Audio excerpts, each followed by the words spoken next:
जी बिस्मिल्लाहिर्रहमानिर्रहीम। अस्सलाम वालेकुम डियर स्टूडेंट्स। हमारी आज की वीडियो है यूसेट का सिलेबस क्या है, मीन्स यूसेट का जो पेपर है वो कितने नंबर का आएगा और कौन से पोर्शन से कितना पेपर आएगा। तो डियर स्टूडेंट उस पर आज हम बात करेंगे।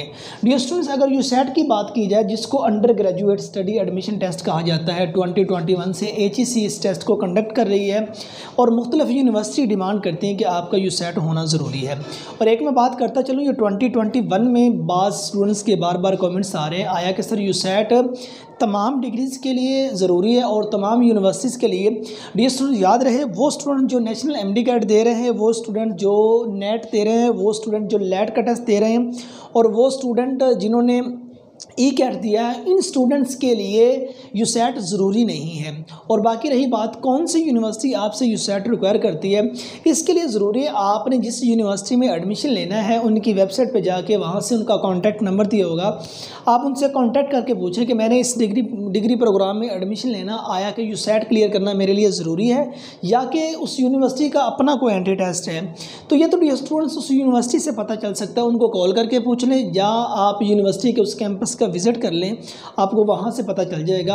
अब ये 2021 में यूसेट तमाम यूनिवर्सिटीज़ के लिए ज़रूरी नहीं है। ये अगर आपको मैं बात क्लियर करता चलूँ, तमाम यूनिवर्सिटीज़ के लिए यूसेट ज़रूरी नहीं है, ये यूनिवर्सिटी की अपनी मर्ज़ी है 2021 के एडमिशन के लिए। अब इसके बाद का जो नेक्स्ट फैसला आएगा उस पर भी आप लोगों के साथ शेयरिंग कर दूँगा।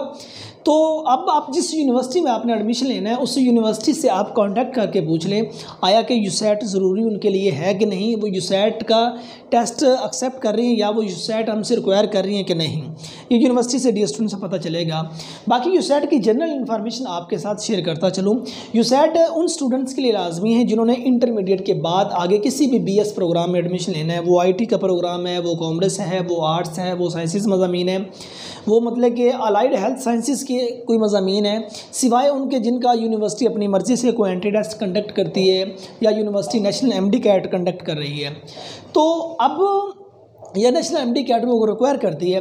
अब अगर हम बात करें कि दूसरा यूसेट के नंबरों के डिवीजन डियर स्टूडेंट्स, अब इसमें 75 नंबर के MCQ दो पार्ट होते हैं, एक पार्ट 1 है और एक पार्ट 2 है, मीन्स दो हिस्सों पर मुश्तमिल ये टेस्ट आएगा, जिसमें जो पहला हिस्सा होगा वो 75 नंबर के MCQs होंगे और आपको 100 मिनट्स दिया जाएगा।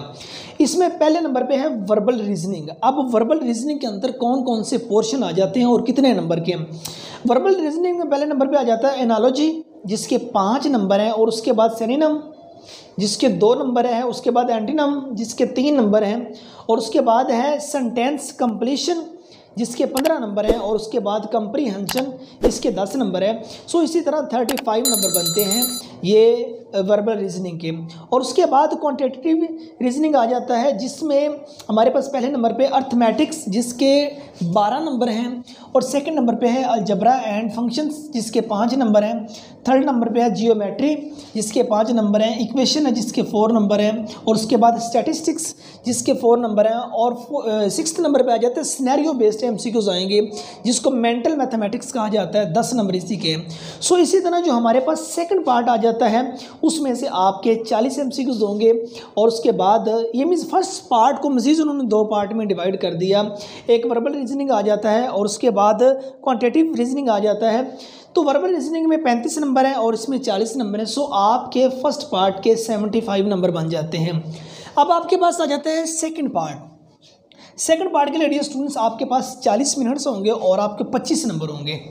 अब इसमें 2 किस्म के ऐसे आएंगे। पहले नंबर पे आ गया आर्गूमेंट्स बेस्ड ऐसे राइटिंग स्किल के, मीन्स आपने कोई दलीली ऐसे होगा जिस पे आपने दलील पेश करनी होगी। 3 ऐसे आएंगे, 3 में से आपने एक करना होगा और आपके पास सबसे बड़ी चॉइस ये होगी उर्दू या इंग्लिश मीडियम, जिस बेस पे आप मर्जी जिस मीडियम में आप मर्जी लिख लें।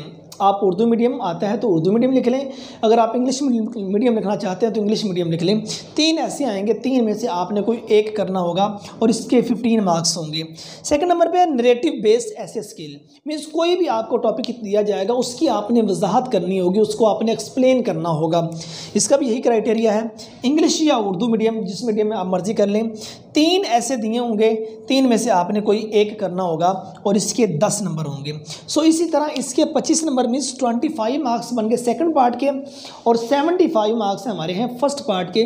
फर्स्ट पार्ट MCQs बेस होगा, ऑब्जेक्टिव टाइप, और सेकंड पार्ट जो सा है ये सब्जेक्टिव टाइप होगा और इसके 25 मार्क्स होंगे। सो इसी तरह आपके पास 100 मार्क्स का ये यूसेट होगा कि जिसमें से पासिंग मार्क्स जो से होते हैं डियर स्टूडेंट्स वो 50 होते हैं। 50 मार्क्स आपके होना ज़रूरी है पासिंग, और ये बाकी सारा क्राइटेरिया आपके सामने। और इससे पहले एक वीडियो जिसमें हमने यूसेट के बारे में कंप्लीट डिस्कस किया था डियर स्टूडेंट्स, वो वाली वीडियो भी आपको इसी चैनल पे मिल जाएगी, उसका लिंक नीचे डिस्क्रिप्शन में दिया होगा।